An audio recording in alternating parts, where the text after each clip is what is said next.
कल की घटना जो प्रयागराज की हुई है वो दुखद है और सरकार ने उसका संज्ञान लिया है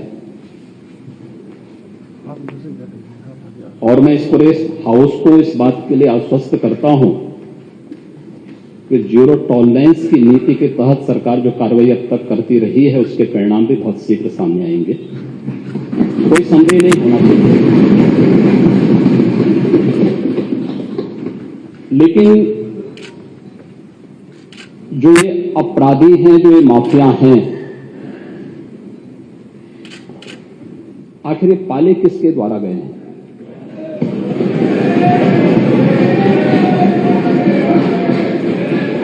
जवाब आ जाए। ये जब आपका नाम तो नहीं लेगा आपने के खिलाफ जवाब आ जाए। जिस माफिया के खिलाफ किसी का नाम तो सच नहीं कि समाजवादी पार्टी ने उन्हें एक सांसद बनाया था। ये सच नहीं है। आप अपराधियों को पालेंगे। प्रदेश पार्टी किसी भी पार्टी का रहा हो, बताइए क्या अपराधी नहीं था? किस पार्टी का था? किस पार्टी का था?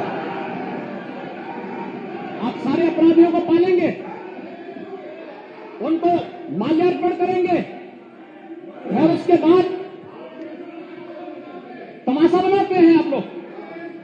एक तरफ अपराधियों को प्रश्रय देंगे, उन्हें गले का हार बनाएंगे और दूसरी तरफ फिर दोषारोपण भी करेंगे। मैं उन्हीं पे आ रहा हूं, उन्हीं बातों पे चर्चा करने के लिए आ रहा हूं। हमारी पार्टी में आप बताइए किस पार्टी का सदस्य है? क्योंकि बहुजन समाज पार्टी से आपकी दोस्ती है, इसलिए बहुजन समाज पार्टी का नाम नहीं ले रहे आप। हम भी उन्हीं बातों पे कह रहे हैं। क्या ये सच नहीं कि जिस अतीक अहमद के खिलाफ पीड़ित परिवारों ने मुकदमा दर्ज कराया उसके परिवार के खिलाफ, वो समाजवादी पार्टी के द्वारा पोषित माफिया है और उसकी कमर को तोड़ने का काम हमारी सरकार ने किया है। और फिर मैं कह रहा हूं, इसे हाउस में कह रहा हूं, इस माफिया को मिट्टी में मिला देंगे। सरकार किसी है? गफलत में हो, ये माफिया है, इनको मिट्टी में मिलाने का काम करेंगे। अपराधी आप क्या है? अपराधी दूर कर अपराधी आप क्या है? ये चीजें नहीं हो सकती। अपराधी आप क्या है? नहीं सुनेंगे इनकी बात। ये तो आप जानते हैं, आपको बहाना चाहिए था। ये तो अध्यक्ष महोदय, ये पेशेवर माफिया और अपराधियों के सरपरस्त हैं और ये लोग लगातार यही करते रहे हैं। इनके रग-रग में अपराध भरा हुआ है। अपराध के अलावा इन्होंने कुछ सीखा ही नहीं है। क्या ये सच नहीं? क्या पूरा प्रदेश इस बात को जानता है और आज ये लोग अपनी साफ गोई की सफाई देने के लिए यहां पर आए हैं। आप अपने स्थान पर चले। मुख्यमंत्री जी अपनी बात कह रहे हैं, आपको भी अवसर मिलेगा, आप अपनी बात कहिएगा। सच नहीं है वो आप जो भी बात आपने कहने आप कहिएगा। अभी मुख्यमंत्री जी बोले आपने जो बात कहनी अपनी बात कहिएगा। आपको अवसर मिलेगा, आप अपनी बात कहिएगा। आपको अवसर मिलेगा तो आप अपनी बात कहिएगा। आपको भी अपनी बात कहने का अधिकार है। आप अपनी बात कहिएगा जब आपको अवसर मिलेगा। अभी सुनिए, अगर आपको लगता है कि कोई बात गलत है तो आप अपनी बात कहिएगा। आपको अपनी बात कहने का अधिकार है। ने कल यह कृत्य किया है, वह माफिया उत्तर प्रदेश के बाहर है और वह माफिया समाजवादी पार्टी के सहयोग से ही बार बार एमएलए और एमपी बना है। क्या सच नहीं कि 1996 में इलाहाबाद वेस्ट से वह माफिया समाजवादी पार्टी की सरकार के सहयोग से, इन पार्टी के सहयोग से एमएलए बना था। और यही नहीं, 2004 में भी वह माफिया 2004 में भी वो माफिया इन्हीं लोगों के सहयोग से एमपी बना था। और फिर 2009 में उस माफिया को सांसद बनाने का भी कुख्यात कार्य इन्होंने ही किया था।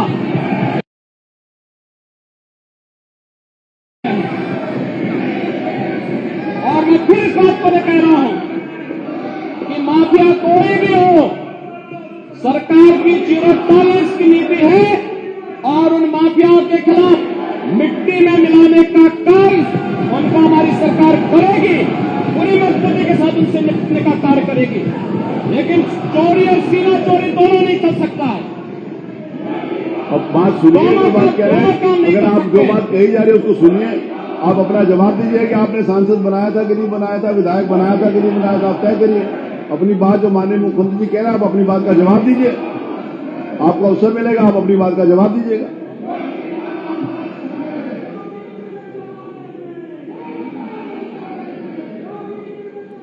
चलिए, अब आप अपने सीट पर चलिए, आप अपने स्थान पर चले, आप अपने स्थान के ऊपर चले, आप अपने स्थान पर चले। सदन के द्वारा राज्यपाल के अभिभाषण के ऊपर अपनी बात कहनी थी, आपने एक विषय उठाया, माननीय मुख्यमंत्री जी ने उसका जवाब दिया। आपको अवसर मिलेगा तो आप अपनी बात कहिएगा। ये मंच सब लोगों के लिए खुला, आप अपनी बात कह सकते हैं। जो भी बात माननीय मुख्यमंत्री जी ने कही है, आपको लगता है कि वो असत्य है तो आप अपनी बात कहिएगा। आप अपनी बात, आपको भी मैं पूरा अवसर दूंगा, उसमें जो भी बात मुख्यमंत्री जी ने कही है आपको लगता है कि असत्य है तो आप अपनी बात कहिएगा। अपनी सीट के ऊपर जाइए।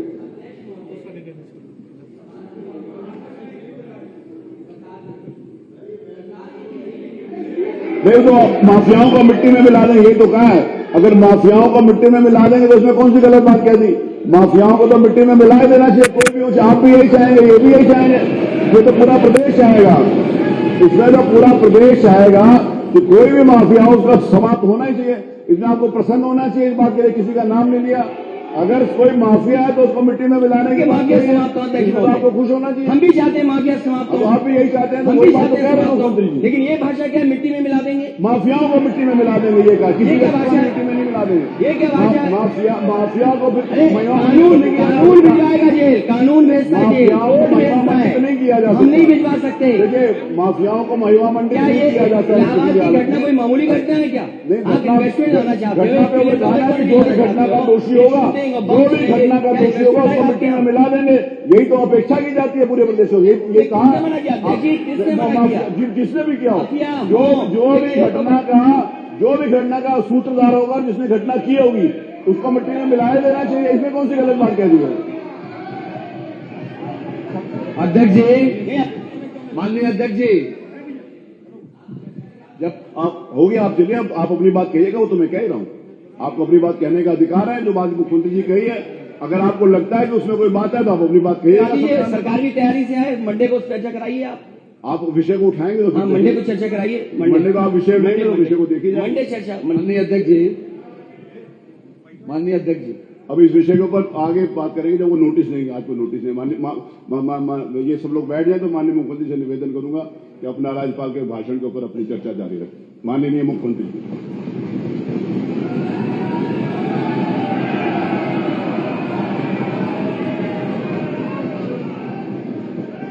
अध्यक्ष जी, मैं आपका आभारी हूं कि आपने माननीय राज्यपाल महोदय के द्वारा 20 फरवरी को संवेद सदन में दिए गए भाषण पर मुझे इस सदन में माननीय सदस्य डॉक्टर नीलकंठ तिवारी जी के द्वारा प्रस्तुत प्रस्ताव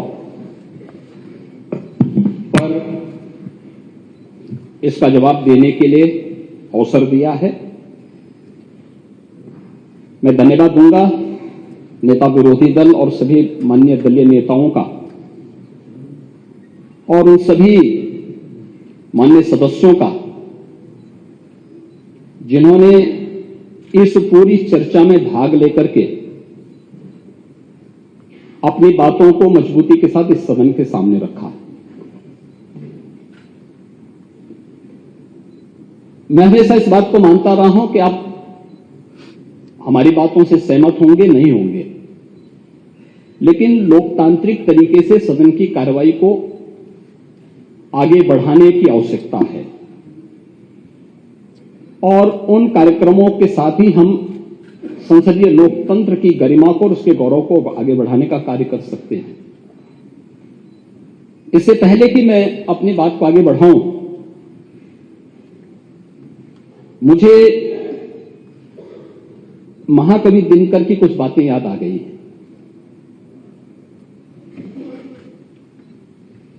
आज जब सदन की कार्रवाई प्रारंभ होने की ठीक 11 बजे जो दृश्य हम सबको देखने को मिला है वह मैंने पहले भी कहा, कल प्रयागराज की घटना अत्यंत दुखद है और इस घटना का जो भी दोषी होगा वो बख्शा नहीं जाएगा। वो तो आप जानते ही हैं कि कार्रवाई जब होती है तो यहां पे बहुत तरीके से कार्रवाई होती है, लेकिन ये माफिया, ये पेशेवर अपराधी आखिर किसके द्वारा पाले पोसे गए हैं और क्यों इतनी परेशानी हो रही है? माननीय हमारे नेता विरोधी दल को चोरों के जो है हित ठगों के बल हैं, जिनके प्रताप से पलते पाप सकल हैं।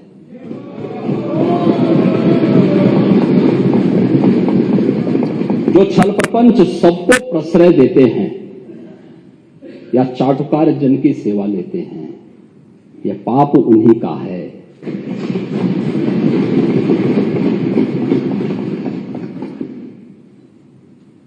इन उत्तर प्रदेश की जनता को, 25 करोड़ जनता को पहचान का संकट खड़ा हुआ इन्हीं पेशेवर माफिया और अपराधियों के कारण हुआ है, जो सत्ता के द्वारा पोषित होते थे, जिन्हें महिमा मंडित करके ये लोग अपने आप को गौरवान्वित महसूस करते थे।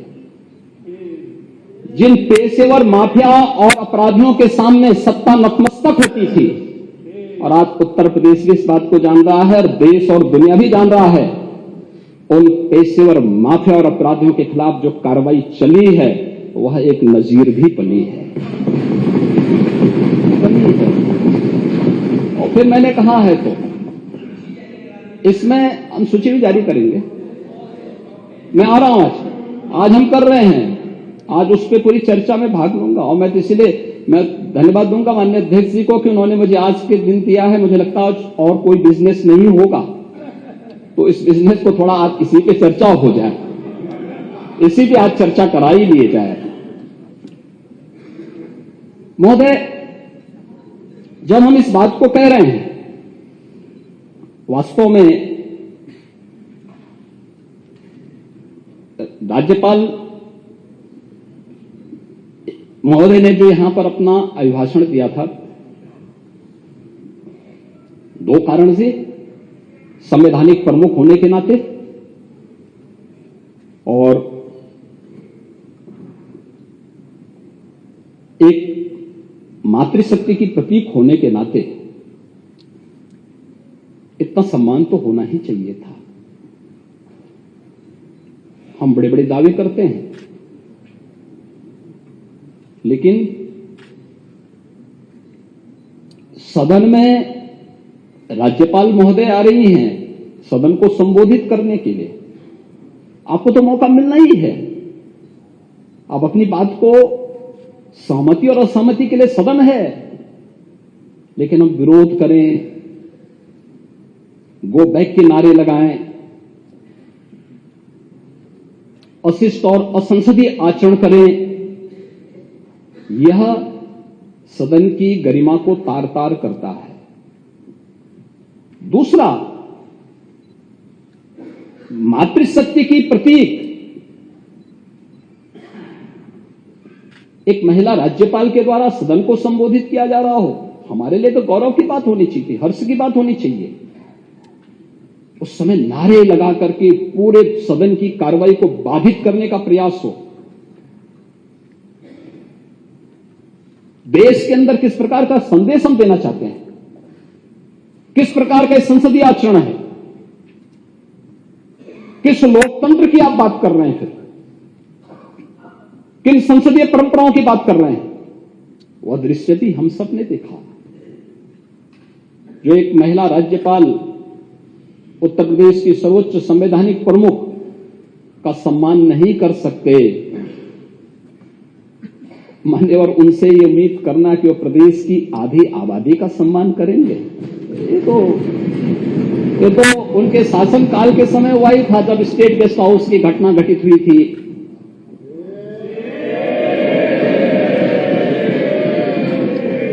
आचरण तो उनका उस समय भी सामने आया था। लड़के हैं, गलती कर देते हैं, ऐसे भी बयान आए थे। ऐसे ही अन्य तमाम वक्तव्य उस समय आए थे। महोदय, वे लोग लोकतंत्र की बात करें, मुझे बड़ा आश्चर्य होता है। ये किसके ये गुरु हैं? यानी यह सेना गुरु किसके हैं? यह बड़ी आश्चर्यजनक स्थिति है।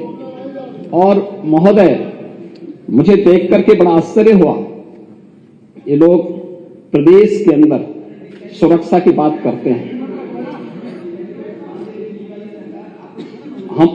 शर्म तो तुम्हें करनी चाहिए जो अपने बाप की सम्मान नहीं कर पाए। कम से कम इस बात को शर्म करनी चाहिए। किस प्रकार का आचरण होना चाहिए? हमने नाम नहीं लिया किसी का, लेकिन जो वक्तव्य कभी बोले गए हैं उन वक्तव्यों पे चर्चा तो होनी ही चाहिए। क्यों नहीं चर्चा होनी चाहिए?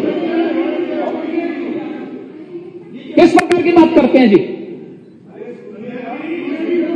आप कुछ भी बोल रहे हैं, दूसरा व्यक्ति नहीं बोलना चाहिए। जब चर्चा होगी तो सभी मुद्दों पे चर्चा होगी। फिर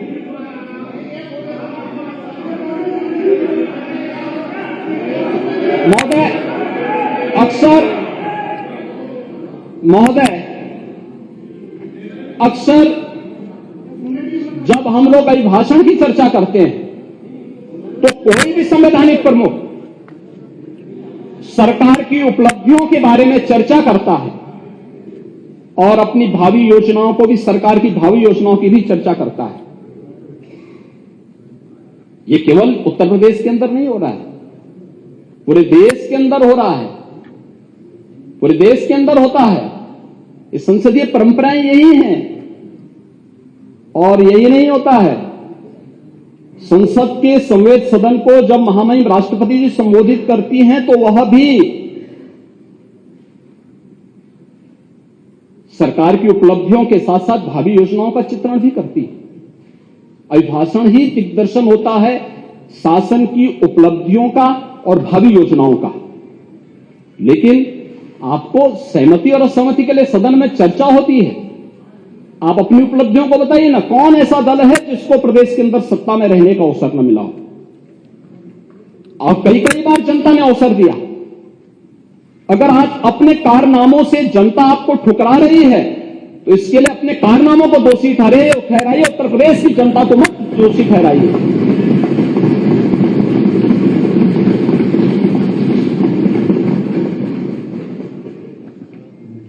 और महोदय, मुझे आश्चर्य इस बात को हुआ, आश्चर्य तो मुझे इस बात के लिए हुआ कि उत्तर प्रदेश जिन जिन उपलब्धियों में नंबर 1 पर है, जिन बातों में पिछले 6 वर्षों में उत्तर प्रदेश ने नंबर 1 स्थान प्राप्त किया,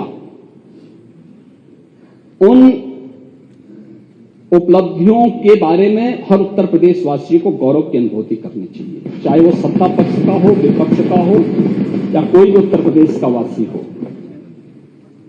हर एक को गौरव की अनुभूति होनी चाहिए। हमारा उत्तर प्रदेश आगे बढ़े, हम सबको गौरव होना चाहिए। लेकिन हम कहें साहब ये तो गलत है, हम ये कहें कि साहब नहीं, उत्तर प्रदेश तो अभी जो है 50वें स्थान पर है, तो 50 तो राज्य ही नहीं यूपी में अंदर। आश्चर्य होता है हमें। यानी उन्हें यह दिखाने में कि उत्तर प्रदेश कभी पिछड़ा है, उत्तर प्रदेश बीमारू है, ये बोलने में गौरव की अनुभूति होती है। ये उत्तर प्रदेश के बारे में इनकी मंशाओं को उजागर करता है, क्योंकि जब इनका शासन था तब कुछ कर नहीं पाए और आज डबल इंजन की सरकार डबल स्पीड के साथ उन योजनाओं को जमीनी धरातल पर उतार करके उत्तर प्रदेश के अंदर 25 करोड़ जनता को बिना भेदभाव के शासन की योजनाओं का लाभ दे रही है, तो उनको बुरा लगता है। ये सब बुरा लगता है और फिर उसको लेकर के तमाम प्रकार की चर्चाएं शुरू हो जाती हैं, तमाम प्रकार की बातें फिर शुरू होती हैं। होना तो चाहिए कि हर सदस्य को, हर माननीय सदस्य को, वो सत्ता पक्ष का हो, विपक्ष का हो, उसको उत्तर प्रदेश के गौरव पर, उत्तर प्रदेश की उपलब्धि पर गौरव की अनुभूति करनी चाहिए। कमोबेश डबल इंजन सरकार ने ज्यादा एग्रेसिव तरीके से उसे आगे बढ़ाया है, श्रेय उसको ज्यादा मिलेगा, लेकिन थोड़ा बहुत योगदान हो सकता है कि किसी न किसी सरकार ने भी कुछ न्यू रखने में कुछ तो योगदान किया होगा, पिछली सरकारों ने भी, तो उसी के साथ अपना नाम भी जोड़ देना। तो देखो हमने भी किया, जैसे हर चीज के लिए बोलते हैं, वो तो हम भी करना चाहते थे लेकिन हम कर नहीं पाए, लेकिन चलो जोड़ दो भाई, बोल दो उत्तर प्रदेश आज खाद्यान्न उत्पादन में नंबर 1 पर है, तो हमने भी योगदान देने का प्रयास किया था, या हमने भी किया था। उस समय हम डाटा नहीं फीड कर पाए और भी नहीं कर पाए, हमें बोल देने के, बोल दें, ना बोले कम से कम ये तो ना बोले नहीं उत्तर प्रदेश में ऐसा नहीं हो रहा है, आप तो अन्नदाता किसानों को परेशान, आपको अपमान कर रहे हैं। यूपी के नौजवानों के बारे में हम कहते हैं यूपी में सबसे अच्छा युवा है, स्किल मैन पावर हमारे पास है। नहीं, ऐसा नहीं, उत्तर प्रदेश में तो सब विश्वविद्यालय खराब हैं। अब ये आप क्या साबित करना चाहते हैं? उत्तर प्रदेश के बारे में, उत्तर प्रदेश का जो परसेप्शन बना था, क्या उसमें कोई परिवर्तन ही नहीं आया? पिछले 6 वर्ष के अंदर कोई परिवर्तन ही नहीं देखने को मिला, लेकिन स्वीकार करने का की हिम्मत नहीं है, और उन योजनाओं के बारे में उसको नकारने की एक जो आदत है, उस नकारने की इस आदत ने आज उत्तर प्रदेश को किस स्थिति में पहुंचाया है महोदय, ये किसी से छुपा हुआ नहीं है। और हम इस बारे में जानते हैं कि उत्तर प्रदेश आज जिन योजनाओं में नंबर 1 पर है, खाद्यान्न उत्पादन में आज उत्तर प्रदेश पूरे देश के अंदर नंबर 1 पर है। और मैं तो कहता हूं, बार बार कहता हूं कि उत्तर प्रदेश प्रकृति और परमात्मा की अपार कृपा का राज्य है, अपार कृपा का राज्य है।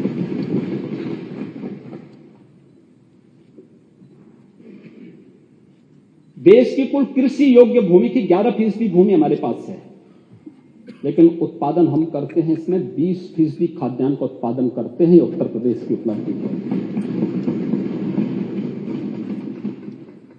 आज यहां पर खाद्यान्न उत्पादन में गेहूं है, आलू है, मटर है, आम है, आंवला है, दुग्ध उत्पादन है, उत्तर प्रदेश नंबर 1 पर है।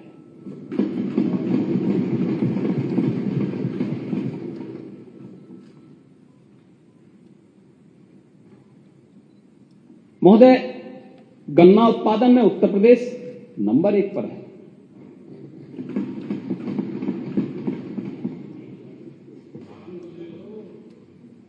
उज्ज्वला योजना के कनेक्शन देने में 1,74,00,000 परिवारों को फ्री में रसोई गैस का कनेक्शन, इसको उत्तर प्रदेश में इतने लोग इससे, यानी देश के अंदर नंबर 1 पर। एक्सप्रेसवे में नंबर 1 पर। प्रदेश के श्रमिकों, स्ट्रीट वेंडर्स, इन सबको भरण पोषण भत्ता देने में नंबर 1। अटल पेंशन योजना नंबर 1। प्रधानमंत्री जीवन ज्योति योजना में नंबर 1। सूक्ष्म लघु मध्यम उद्यम 96 लाख यूनिट यूपी के अंदर हैं, जो परंपरागत उद्यम है, यूपी के औद्योगिक विकास की आधारशिला है, इसमें नंबर 1। कृषि निवेश पर किसानों को देय अनुदान में डीबीटी के माध्यम से भुगतान करने वाला देश का नंबर 1 राज्य है। देश में सर्वाधिक मेडिकल कॉलेज निर्माण करने वाला राज्य है, और 1 डिस्ट्रिक्ट 1 मेडिकल कॉलेज के निर्माण की तरफ अग्रसर हुआ है, यह उत्तर प्रदेश राज्य है। हर गरीब के घर में शौचालय भी बने, सर्वाधिक शौचालय उत्तर प्रदेश ने बनाए, उसमें भी नंबर 1।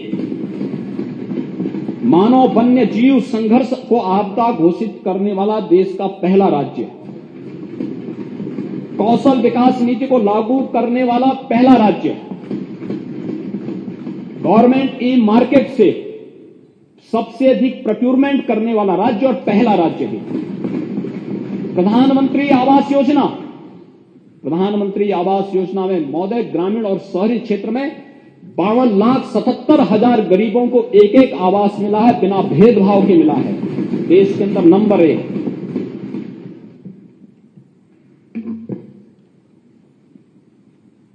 राज्य स्वास्थ्य नीति लागू करने वाला देश का पहले नंबर 1 का राज्य। और महोदय, ई प्रोसिक्यूशन प्रणाली के प्रयोग में देश के अंदर नंबर 1 का राज्य।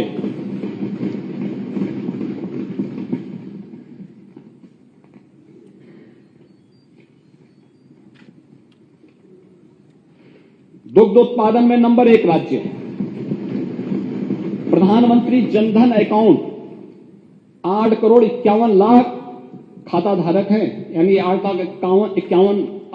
करोड़ 51 लाख ये खाता धारक वे हैं जिनके बैंक में कभी अकाउंट नहीं खुल पाए थे। यह डबल इंजन सरकार आने के बाद ही उन बेचारों के अकाउंट खुल पाए और डीबीटी के माध्यम से पूरा 70% पैसा उनके पास पहुंचा। स्वामित्व योजना, गांव में जिनका घर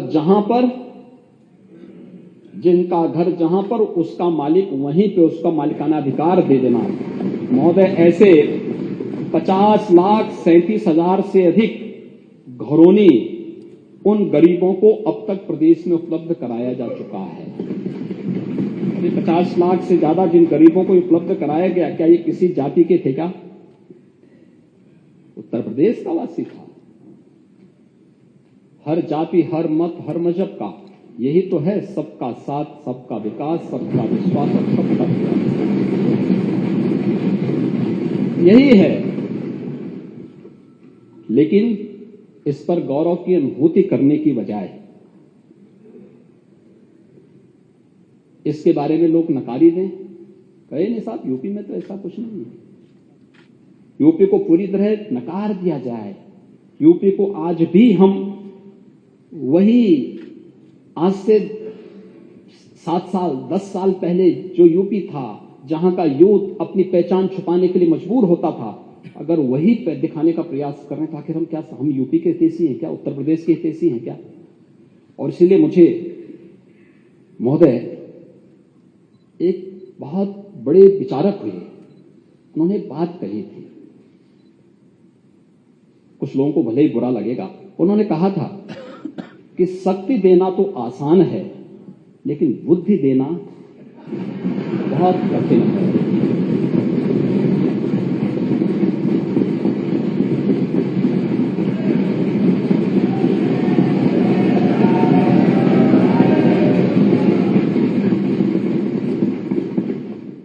अगर इसको सरल भाषा में मैं कहूं कि विरासत में सत्ता तो मिल सकती है, लेकिन बुद्धि नहीं मिल सकती।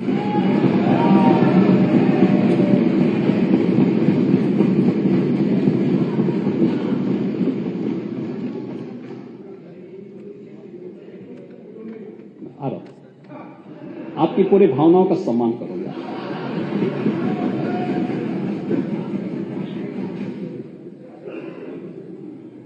महोदय, वास्तव में नेता विरोधी दल थोड़ा गुस्सा कम कर लेना तो प्रदेश को तो एकजुट नहीं कर पाए, लेकिन परिवार को एकजुट कर पाएंगे।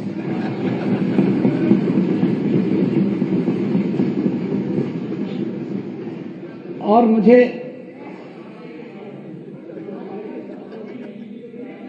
आ रहा हूं उस पे जा रहे हैं, उस पे जाएंगे। महोदय, सेक्रेटरी परमानेंट बनवा लें। अभी बताएंगे। हाँ, आ रहे हैं, आप चिंता मत करें, आराम से थोड़ा सुन लीजिए, बहुत धैर्य से सुनिए। महोदय, जब उत्तर प्रदेश की हम बात करते हैं, अब देखिए एक विडंबना देखिए आप, उत्तर प्रदेश जिन चीजों से निकला है, जब हम उससे उभारने का प्रयास करते हैं, पूरी टीम यूपी जब उसके साथ जुड़ती है, एक साथ लग करके काम करती है। मैंने कभी नहीं कहा कि मैंने ये किया, मैं तो कहता हूं हमारी टीम काम कर रही है, एक टीम वर्क है। ये टीम वर्क का एक लघु उदाहरण अभी ग्लोबल इन्वेस्टर समिट में देखने को मिला। हमारे मंत्री समूह गए, दुनिया के 16 देशों में गए, 21 सिटी को कवर किया, हर वरिष्ठ मंत्री गया था। हमारे दूसरे मंत्रियों की एक टीम देश के 8 शहरों में भी गया, रोड शो किया, और हमारा हर सांसद विधायक अपने अपने जनपदों के रोड शो में जाकर के एक स्वस्थ प्रतिस्पर्धा को उसने जन्म दिया। ये है टीम वर्क। तब उत्तर प्रदेश में निवेश का एक भारी भरकम प्रस्ताव आया। परसेप्शन यूपी का खराब किसने किया था? जिन लोगों ने बांटा था जाति के नाम पे, मत और मजहब के नाम पे, तमाम वादों के आधार पर समाज को बांटा था। हम प्रदेश में ईज ऑफ लिविंग की बात करते हैं, वो जाति की बात करते हैं। हम कहते हैं सबका साथ सबका विकास, शौचालय मिलेगा, सबको मिलेगा, हर गरीब हर जरूरतमंद को मिलेगा। गरीब की कोई जाति नहीं होती है, उसका कोई मत और मजहब नहीं होता है, उसको शौचालय मिलना चाहिए, उसको आवास मिलना चाहिए, उसको विद्युत का कनेक्शन मिलना चाहिए, उसको रोजगार मिलना चाहिए, उसके खेत तक पानी पहुंचना चाहिए, और उसको शासन में रोजगार में कोई भेदभाव नहीं मिलना चाहिए। जब हम इस बात करते हैं, हम शौचालय देने की बात करते हैं, वो जाति की बात करते हैं। हम मकान देने की बात करते हैं, ये लोग जाति की बात करते हैं। हम रोजगार की बात करते हैं, ये जाति की बात करते हैं। हम एक अन्नदाता किसान के खेत में पानी पहुंचाने की बात करते हैं, ये लोग जाति की बात करते हैं।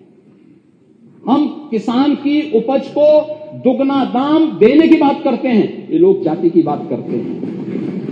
हम ईज ऑफ डूइंग बिजनेस के माध्यम से उत्तर प्रदेश का औद्योगिकीकरण हो, ये लोग जाति की बात करते हैं। परंपरागत उद्यम को प्रोत्साहित करने के लिए हम कार्य करना चाहते हैं, कर रहे हैं, ये लोग जाति की बात करते हैं। उत्तर प्रदेश को जहां से निकाल करके आगे बढ़ाने का प्रयास हुआ है, ये लोग उससे फिर पीछे धकेलने का काम करते हैं। और महोदय, जाति के नाम पर फिर इन्होंने क्या किया है, मुझे दूर मत करिए। ये महोदय एक कटिंग है, यूपीएससी का माया जाल, 86 एसडीएम में से 56 एक जाति विशेष के। ये है राजभर जी, देखिए एक कमाल, एक कमाल देखा होगा ना आपने भी, यही कमाल है। अब देख लो क्यों जाति की बात कर रहे हैं। ये देखो 86 एसडीएम उत्तर प्रदेश लोक सेवा आयोग से चयन होते हैं, और 46 में से 56 एक जाति विशेष के होते हैं। यही है उनका सामाजिक न्याय। ये लोग न्याय की बात करते हैं। महोदय, अध्यक्ष महोदय, मेरा निवेदन है आपसे कि इसकी सूची जरूर on the floor of house आ जाए, सभी माननीय सदस्य की जानकारी में आ जाए। फ्लोर के सदन के फ्लोर पे ही हम इसको टेबल करेंगे। हो गया टेबल। अध्यक्ष महोदय, वो टेबल हो गया ना, आपने जो कहा। पेपर नहीं चाहिए मुझे, मैं सूची चाहता हूं on the floor of house आ जाए, वो तो जिससे पूरे मंत्री ने कहा वो सदन टेबल की कर जानकारी में आ जाए।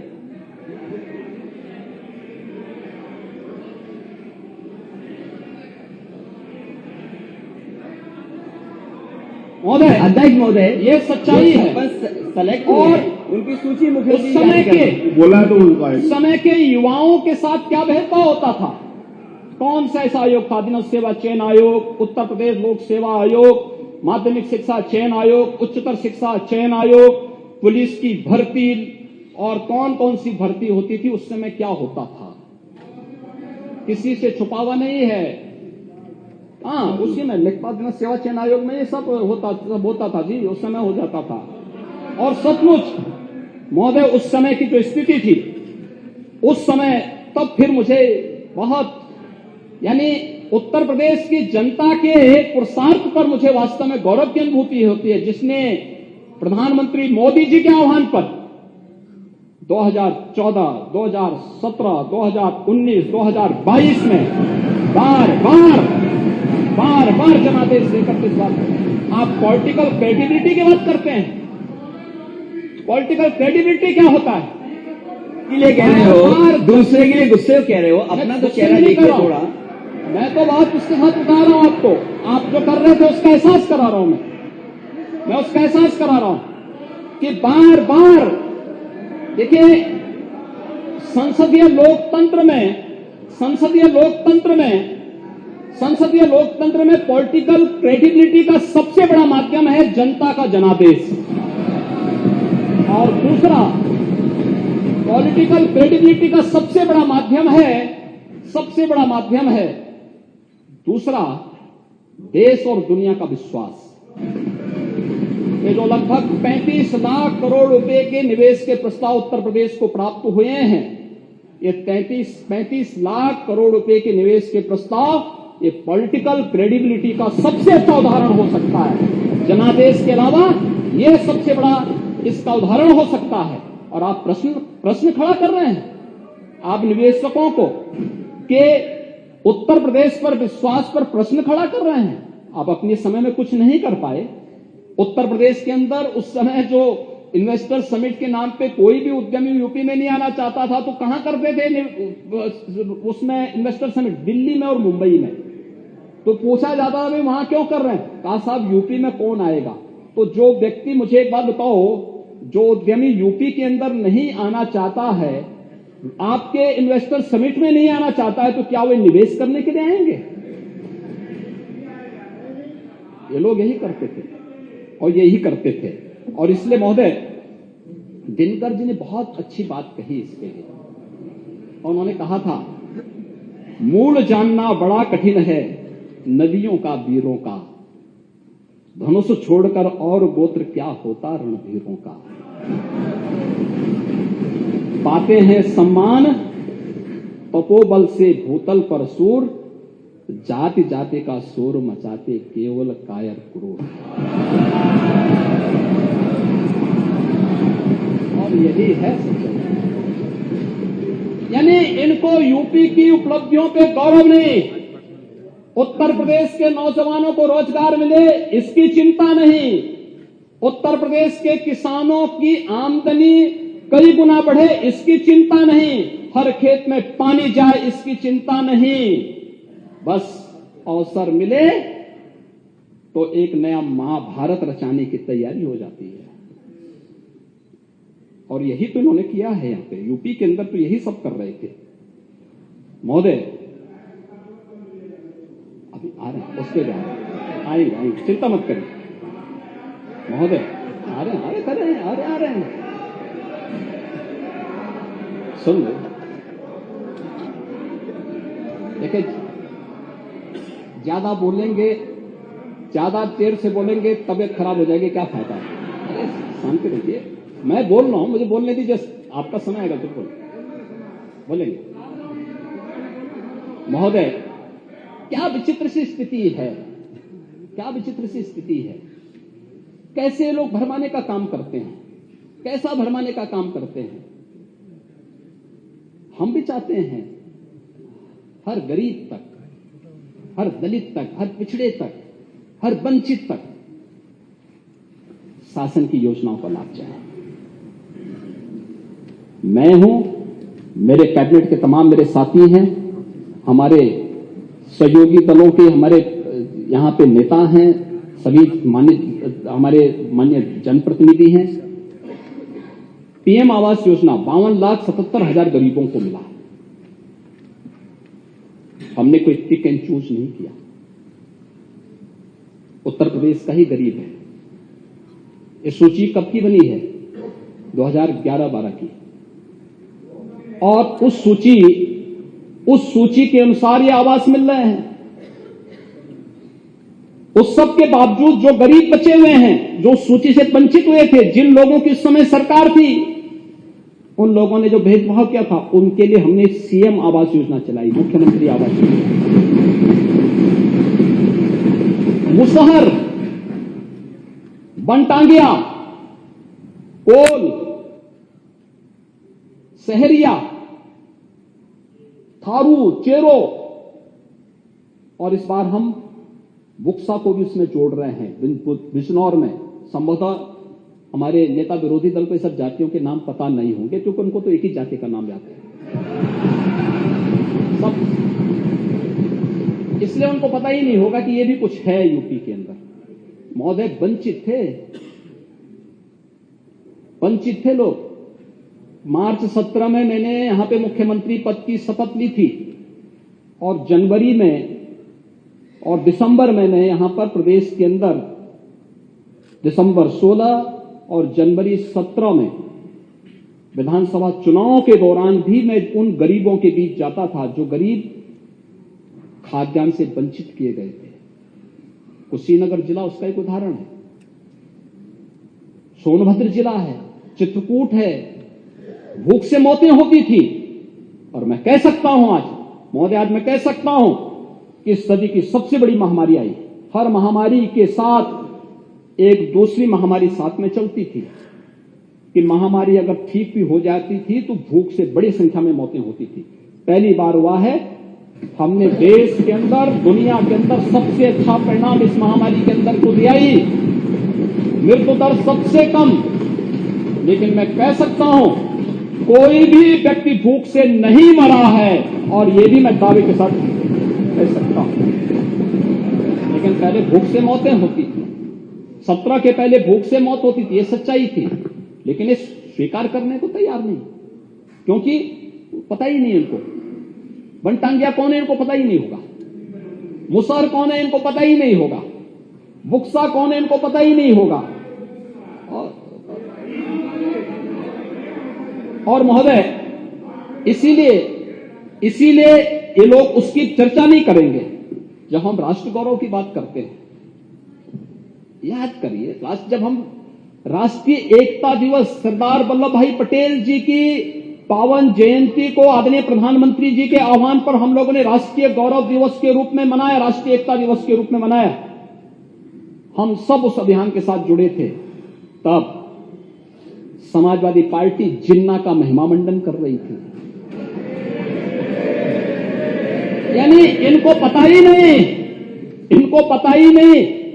एक तरफ 31 अक्टूबर की तिथि राष्ट्रीय एकता दिवस के रूप में पूरे देश के अंदर मनाया जा रहा है। केवड़िया, जहां पर सरदार वल्लभ भाई पटेल जी की, लौह पुरुष सरदार वल्लभ भाई पटेल जी की सबसे बड़ी प्रतिमा स्थापित हुई है, और हर एक जनपद में कार्यक्रम हो रहे थे, अलग अलग स्तर पर कार्यक्रम हो रहे थे। एक तरफ सरदार वल्लभ भाई पटेल भारत की एकता के शिल्पी, जब हम उन्हें सम्मान देने का काम कर रहे थे, समाजवादी पार्टी उस दिन जिन्ना की आरती उतार रहा था। ये तो इनकी स्थिति है। इनको राष्ट्र को जोड़ने वाला और राष्ट्र को तोड़ने वाला, उसमें भी अंतर महसूस नहीं। इसलिए मैंने कहा कि शक्ति देना आसान है, लेकिन बुद्धि देना कठिन है, बहुत कठिन है। हर व्यक्ति इसको नहीं कर सकता है। और महोदय यहां पे इसके अलावा यहां पर एक नई चर्चा परसों कह रहे थे नेता विरोधी दल, उस दिन कह रहे थे खेल के बारे में, कह रहे थे कि आप अकेले अकेले क्यों कर रहे हैं। भाई मैं तो अकेले ही हूं और अकेले ही आया हूं और अकेले ही जाना है। मैं तो अकेले जाऊं महोदय। हाँ, मॉल में भी जाते नहीं, बॉल नहीं, मैं तो यही कह रहा हूं। लेकिन ये कैसे खेलते थे, इसका मैं एक समाचार पत्रों को देख रहा था। मैंने कहा नेता विरोधी दल बहुत बड़े खिलाड़ी होंगे, तो हो सकता हम इनका नाम किसी पुरस्कार के लिए भेज दें। यूपी के किसी खिलाड़ी को मिले तो हमारे लिए तो ये बहुत अच्छी बात होनी चाहिए। हमने अभी तमाम खिलाड़ियों को नौकरी के दिए। अभी याद करिए, हमने एक अभी नायब तहसीलदार बनाया, यादव है लड़का, अच्छा खिलाड़ी है यूपी का। हमने भेदभाव नहीं किया, वो योग्य था।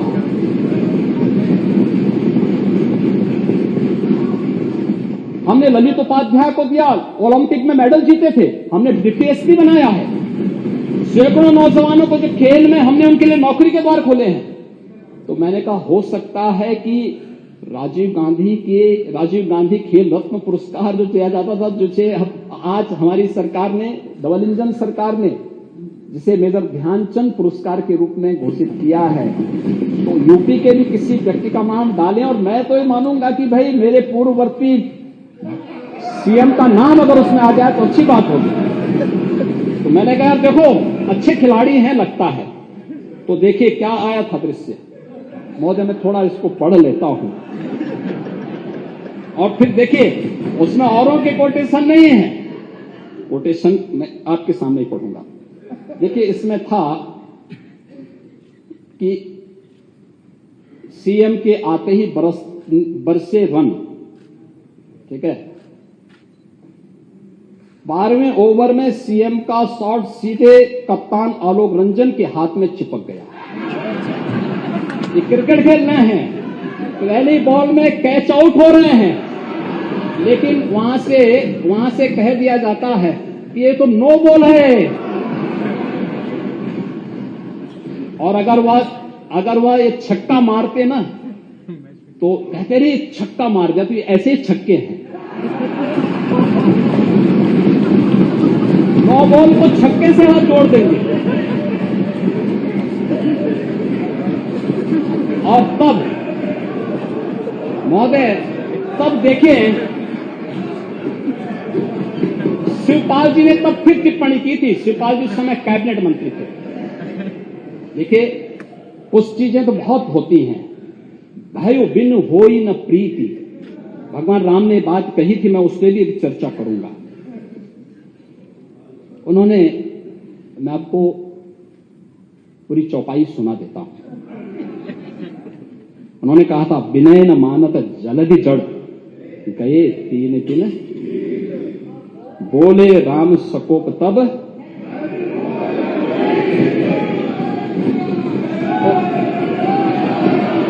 इधर के भय से ही सही, इधर के ही भय से सही, लेकिन कम से कम काका श्री को सम्मान मिलना प्रारंभ हो गया।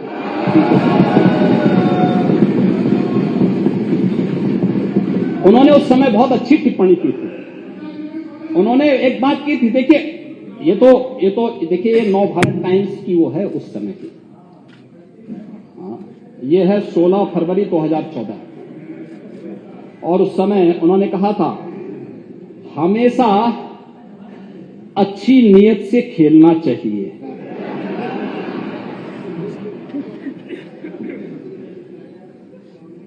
मेरे पास भी खेल का सर्टिफिकेट है और मैं आज भी खेल रहा हूं। हालांकि मंजिल तक पहुंचने के लिए खेल के साथ साथ दांव पेच भी आने चाहिए।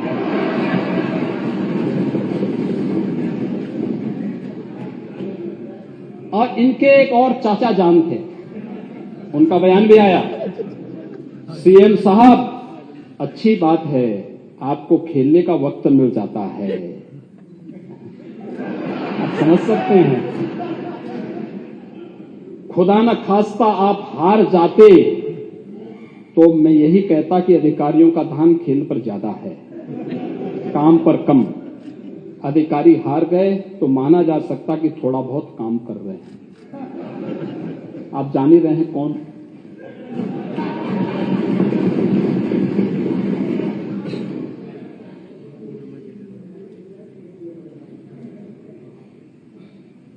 महोदय ये इनका खेल होता था, और ये खेल तो और भी जगह इनके होते थे। बहुत खेल होते थे प्रदेश में, खेल ही खेल तो होते थे। खेल तो प्रदेश की जनता ने बहुत देखे हैं महोदय, इतने खेल, लैपटॉप घोटाले का खेल, खाद्यान्न घोटाला का खेल, गोमती रिवर फ्रंट घोटाले का खेल, केक की रिपोर्ट अभी आई है। महोदय एक कार्यकाल का 97,000 करोड़ रुपए के घोटाले का उल्लेख उन्होंने किया है। 97,000 करोड़। भर्ती घोटाला का खेल भी प्रदेश के अंदर हुआ है। और चयन आयोगों पर हाईकोर्ट की टिप्पणी, भर्तियों में जमकर भ्रष्टाचार और प्रतिभा के साथ छल, ये भी खेल होता था। और मुजफ्फरनगर के दंगे, मथुरा में राम वृक्ष कांड का खेल, और महोदय खन्ना जी के जनपद में एक पत्रकार जोगेंद्र सिंह को जिंदा जला दिया गया था। ये भी तो खेल हो रहा था।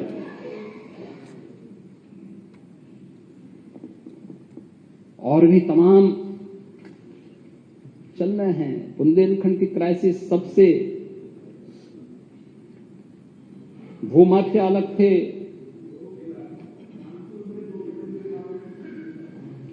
चल रहे हैं, उस पर भी आऊंगा भी। तमाम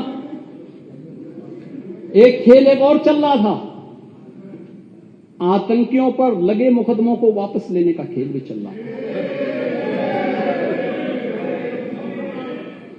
ये सभी खेल उत्तर प्रदेश के अंदर चलते थे। महोदय, ये खेल कहां तक लेके जाएंगे लोग? और तो मुझे कर रहे थे, इसलिए मुझे ऐसा कोई कुछ नहीं खेलना है। देखो, मैं एक सामान्य व्यक्ति और हर एक के साथ बहुत सद्भावना के साथ पेश आता हूं, सम्मानजनक व्यवहार करता हूं, सबका साथ और सबके विकास की बात करता हूं। लेकिन मैंने कह दिया ना कि कम से कम इधर के बहाने आपने काका श्री को ही सम्मान देना शुरू कर दिया। और शिवपाल जी, सचमुच में जब आपको देखता हूं तो मुझे महाभारत का दृश्य याद आने लगता है। आप जैसा अनुभवी व्यक्ति सचमुच हर बार चले जाते हैं, बार बार अपमानित होते हैं। आपके अनुभव, आपके संघर्षों का लाभ समाजवादी पार्टी को नहीं देना चाहिए। और अरे, आप चिंता मत करिए, देखिए हम उनका सम्मान करते हैं, वो हमारे वरिष्ठ सदस्य हैं और उनको जो है ये सम्मान मिलना भी चाहिए। नहीं, क्यों नहीं मिलता? मैं जैसे आपसे मिलता हूं वैसे मैं उनसे मिलता हूं, और क्यों नहीं मिलेंगे? हाँ, क्यों नहीं, बार बार मिलते हैं, बार बार मिलते हैं। नहीं, उनकी सिक्योरिटी भी उनको दी जानी चाहिए। और सिक्योरिटी मुझे लगता है जितनी जरूर आप कह रहे हैं, जरूर करेंगे। आपने सिफारिश कर दी है, जरूर उनको मिलनी चाहिए, जरूर मिलनी चाहिए। और चाचा को भी अपने स्वाभिमान को बनाए रखना चाहिए।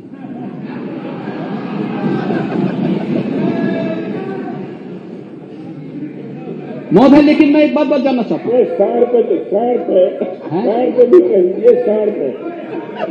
महोदय,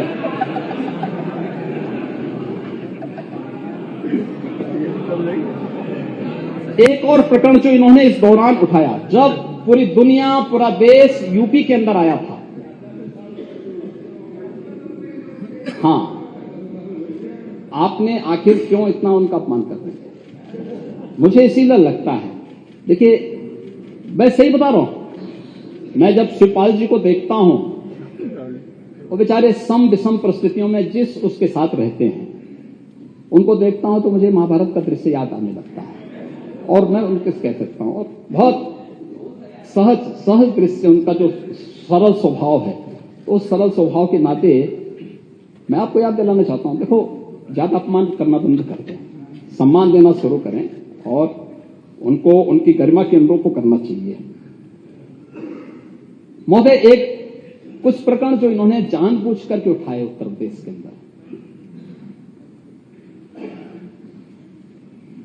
ये खास तौर पर जैसे ही ये शुरू हुआ ग्लोबल इन्वेस्टर समिट का, और पूरे देश के अंदर, दुनिया के अंदर हमारे वरिष्ठ सहयोगी मंत्रीगण की टीम जाने लग गई रोड शो के लिए, तो उस समय समाजवादी पार्टी ने अपने यहां से फिर एक नया शगुफा छोड़ने का प्रयास किया। और था मध्यकाल के एक बहुत प्रसिद्ध धार्मिक ग्रंथों को लेकर के, श्री रामचरित्र मानस को लेकर के, तुलसीदास जी को लेकर के। महोदय, संत तुलसीदास जी ने जिस कालखंड में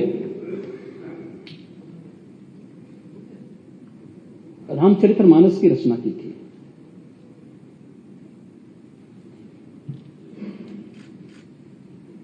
उन जैसा साधक और संत को उस समय की सत्ता का बुलावा आया था। अकबर ने उनको बुलाया था। तुलसीदास जी ने तो एक ही बात उनको कह दी थी कि हम चाकर रघुवीर के पठो लिखो दरबार, तुलसी अब का होइगे नर के मन सबदार। बहुत अच्छा संदेश दे दिया था उन्होंने। और उन्होंने कहा देखिए हमारा तो एक ही राजा है, वो राम है, बाकी राम के अलावा मैं किसी को राजा नहीं मानता। आज भी रामलीलाओं का जो प्रचलन है संत तुलसीदास जी की देन है, समाज को एकजुट करने के लिए। मध्यकाल के उस कालखंड में तुलसीदास जी ने पूरे समाज को एकजुट किया था रामलीलाओं के माध्यम से। और तुलसीदास जी ने उस समय कहा था, बोलो राजा रामचंद्र की। ये तुलसीदास जी की देन है। लेकिन तुलसीदास जी को और रामचरितमानस जिस प्रकार से कुछ लोगों ने फाड़ने का प्रयास किया, ये जो कृत्य हो रहे हैं, ये जो कृत्य हो रहे हैं, अगर किसी और के साथ हुआ होता, किसी अन्य मत और मजहब के साथ हुआ होता तो क्या होता, क्या स्थिति होती? यानी आप जिसकी मर्जी आए वो हिंदुओं का अपमान कर ले, जिसकी मर्जी आए वह शरारत कर ले, अपने अनुसार शास्त्रों का की विवेचना कर ले। आप पूरे समाज को अपमानित करना चाहते हैं। महोदय, मैं मॉरिशस गया था। मॉरिशस के प्रवासी भारतीय दिवस के कार्यक्रम में मैं गया था। पूर्वी उत्तर प्रदेश और बिहार से पौने 200 वर्ष पहले जो लोग गिरमिटिया मजदूर बनाकर के वहां गए थे, आज वे लोग राष्ट्राध्यक्ष के रूप में हैं अलग अलग देशों में। उन्होंने समारोह किया था। भारत सरकार ने मुझे उस समय भेजा था। जब मैं गया तो उनके पास जाकर के मैंने वहां देखा, मैंने उनसे पूछा, मैंने कभी आप के पास कुछ चीज है बची हुई जो आपके पूर्वज विरासत में लेके आए होंगे? उन्होंने कहा, हाँ साहब, हमारे घर में है। मैंने कहा, क्या है? वो रामचरितमानस का गुटका था। रामचरितमानस था वहां पे। मैंने कहा, आप पढ़ना जानते हैं? कहा, नहीं, पढ़ना नहीं जानते, लेकिन हमने जो विरासत में सीखा है वही हम उसको याद रखते हैं। शुद्ध भोजपुरी में, अवधी में लोग बोलते हैं और वही मैं बोलना चाहता हूं। महोदय, यहां पर हमारे मान्य सदस्य हैं, समाजवादी पार्टी के विप हैं या ये अवधी भाषी हैं, इनके आगे पीछे राकेश सिंह भी हैं। हम इस बात को जानते हैं कि रामचरितमानस अवधी में रची गई और अवधी का एक वाक्य है कि भैया इतनी देर से केका ताड़त आहा। आप कुछ बताएंगे इसका अनुवाद क्या है? ताड़त का मतलब क्या है इसमें? क्या मारने से है क्या?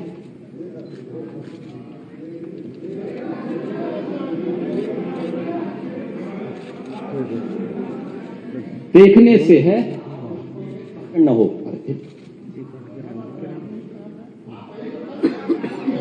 अध्यक्ष महोदय, संरक्षण अध्यक्ष महोदय, आपसे संरक्षण है क्योंकि आपने मुझे रोका था, याद है आपको?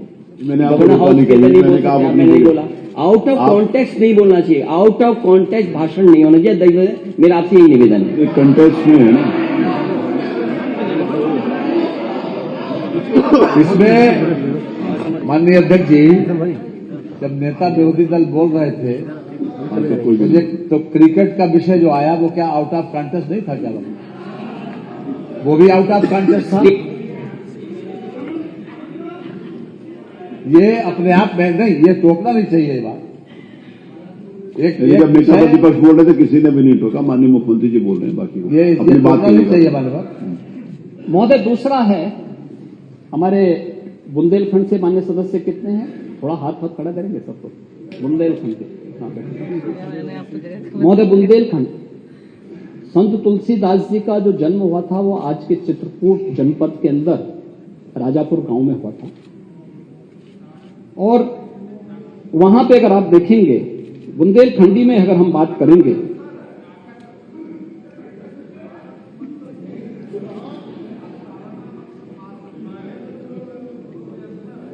एक बुंदेलखंडी में भी एक वाक्य में बता दे रहा हूं।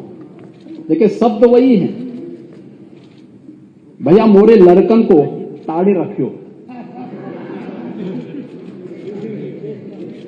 देखे रखो, यानी उसकी देखभाल करते रहो। इसका मतलब उसका संरक्षण दो, उसको लालन पालन करके जो जिस लायक है उस लायक शिक्षित करो, प्रशिक्षित करो। इसका मतलब ये है। लेकिन समाजवादी पार्टी का कार्यालय आज इस समय संत तुलसीदास जी के खिलाफ अभियान चला रहा है। रामचरितमानस जैसे पावन ग्रंथ को किस तरीके से नादर भाव के साथ जगह जगह करने का प्रयास कर रहा है। और महोदय, ये चौपाई है कहां पे? अगर आप रामचरितमानस के सुंदरकांड में जाएंगे तो सुंदरकांड में ये प्रसंग तब आता है जब भगवान राम 3 दिन तक समुद्र से लंका में जाने के लिए रास्ता मांगते हैं और रास्ता नहीं मिला। तो पहली चौपाई तो मैंने पहले बता दी थी, जब उन्होंने कहा कि भय बिन होई न प्रीति। और तब जब लक्ष्मण जी धनुष और बाण लेकर के राम जी के पास जाते हैं, भगवान राम को देते हैं, और भगवान राम तीर का संधान करके फिर समुद्र को चेतावनी दे करके आगे की कार्रवाई करते हैं, तब समुद्र खड़ा होता है और भगवान राम के सामने फिर कहता है, महोदय ये वही पंक्ति है, प्रभु भल कीन मोई सिख दिन है, मर्यादा पुनि तुम्हारे कीन है, ढोल गंवार सोत पशुरानी सकल ताड़न के अधिकारी। अब ये सीख से है, शिक्षा से है। तो मैंने शुरू में इसी बात को कहा ना, विरासत में नहीं।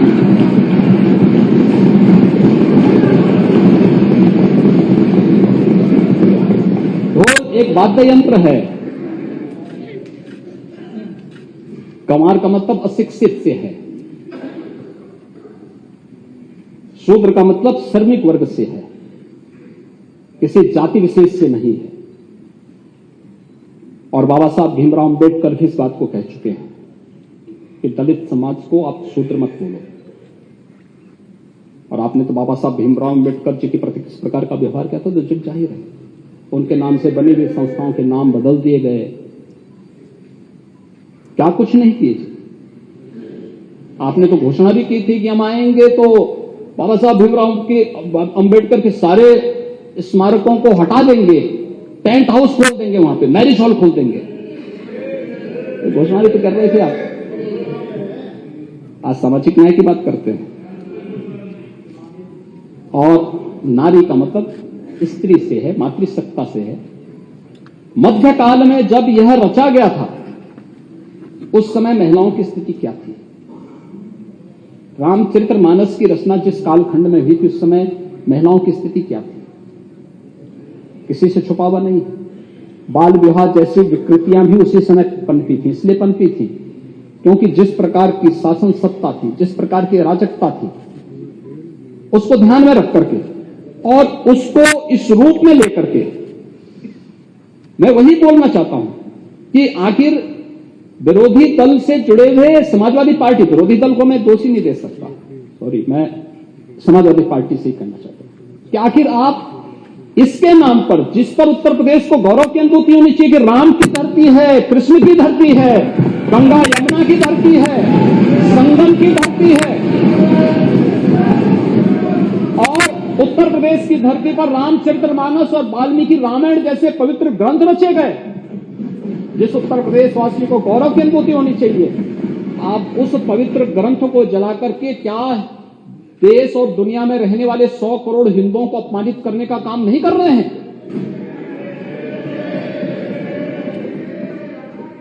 और इस प्रकार की अराजकता को कैसे कोई स्वीकार कर सकता है? कैसे कोई स्वीकार कर सकता है? और इसलिए महोदय, मुझे तो केवल एक पंक्ति याद आती है, जाके प्रभु तारुण व्यक्ति ना ताकि मती विरासत में तो नहीं मिली थी, लेकिन जो बचा कुचा था वो भी स्वाहा। और अटल जी ने इस संबंध में बहुत अच्छी बात कही थी। वह कहा था उन्होंने, हिंदू तन मन हिंदू जीवन, रग रग हिंदू मेरा परिचय।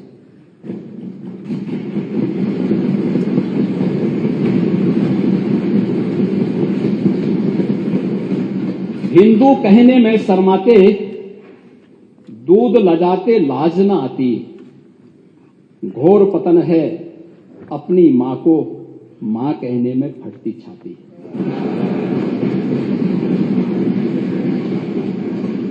जिसने रक्त पिलाकर पाला, क्षण भर उसका भेष निहारो, उसकी खूनी मांग निहारो, बिखरे बिखरे केस निहारो। जब तक दुशासन है, बेड़ी कैसे बंध पाएगी, कोट कोट संतति है, मां की लाज न लुट पाएगी।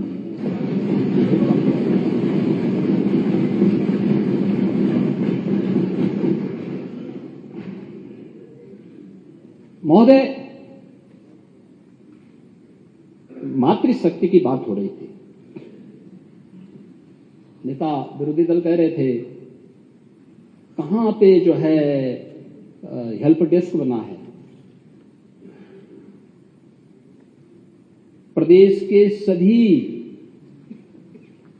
1537 थानों में और जीआरपी के थानों को मिलाएंगे 1584 थाने आते हैं। इन सब में महिला हेल्प डेस्क की स्थापना हो चुकी है।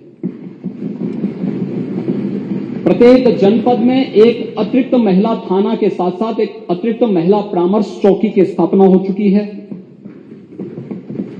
प्रदेश के सभी 1537 थानों में 10,417 महिला बीट गठित की गई है और प्रदेश के सभी ग्राम पंचायतों में जहां पर ग्राम सचिवालय का निर्माण हो चुका है, वहां एक मिशन शक्ति कक्ष का निर्माण भी किया जा चुका है।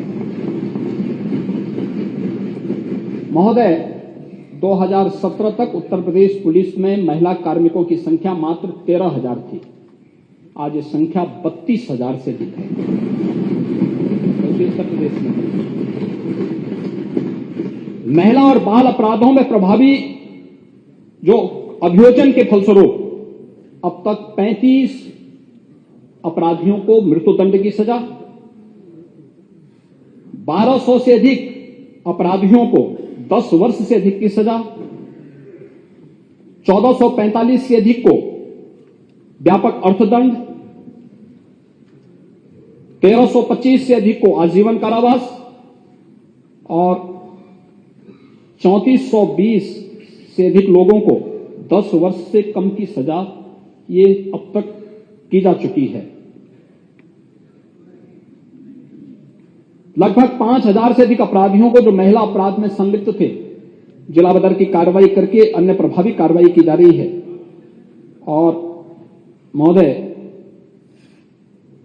प्रदेश के अंदर पास्को और महिला संबंधी अपराध में ई प्रोसिक्यूशन में पूरे देश के अंदर उत्तर प्रदेश नंबर 1 पर है।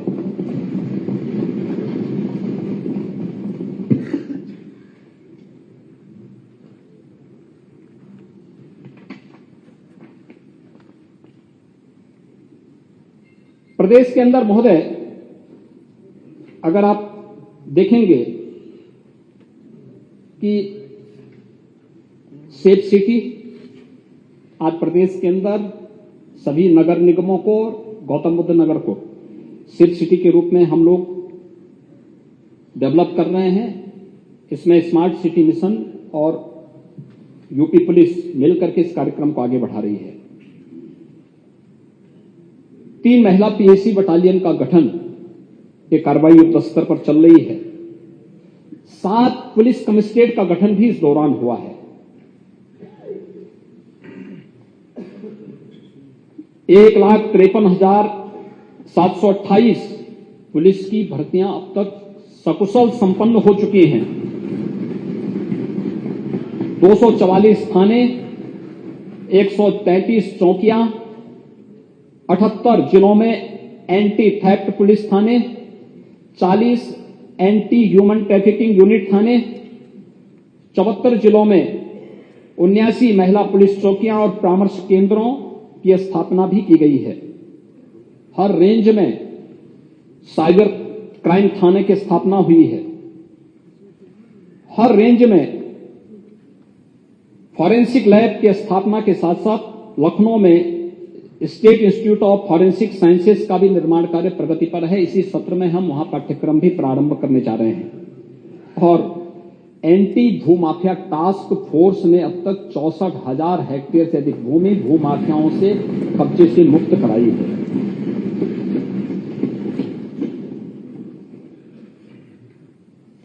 महोदय, इसका परिणाम क्या है?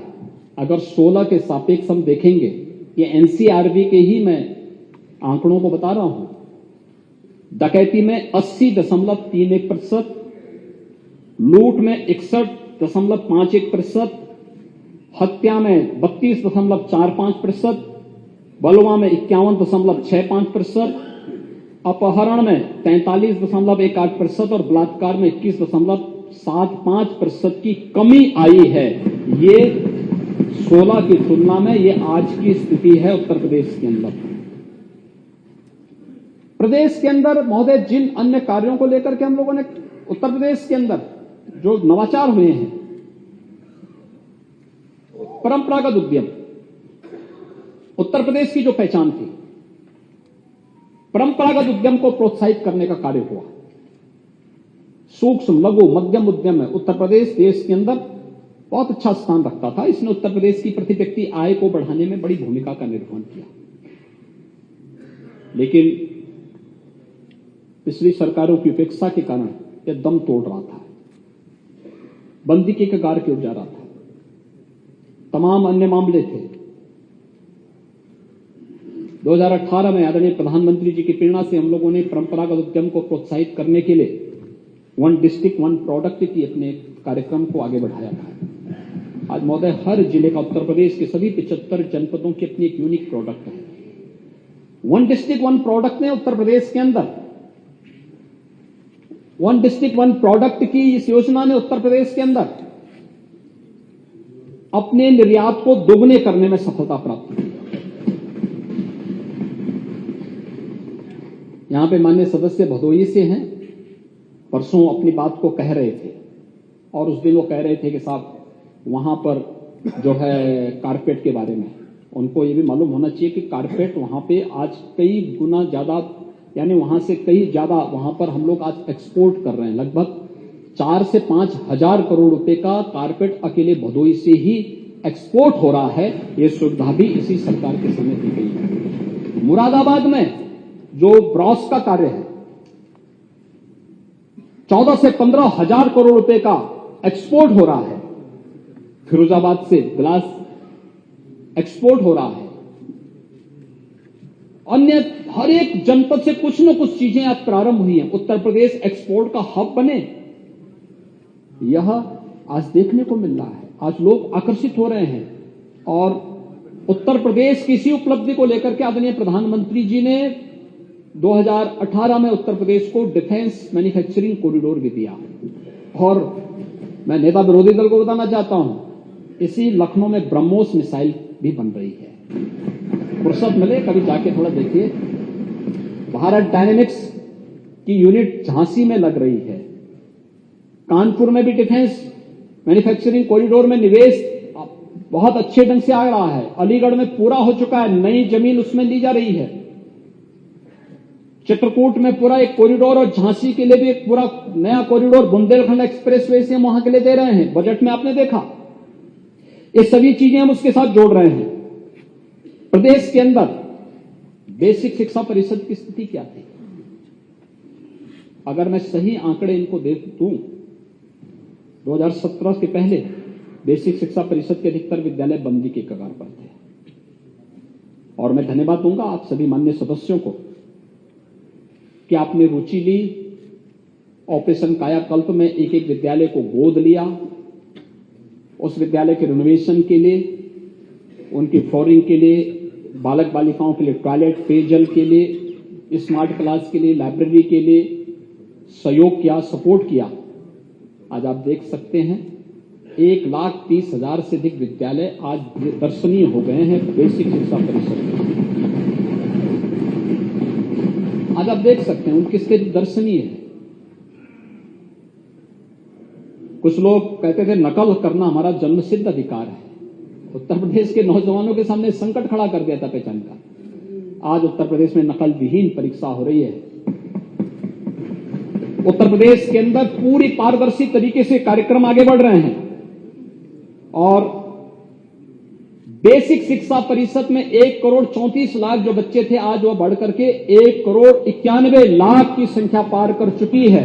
और इस संख्या को आगे बढ़ाते हुए हम लोग बैग, बुक्स,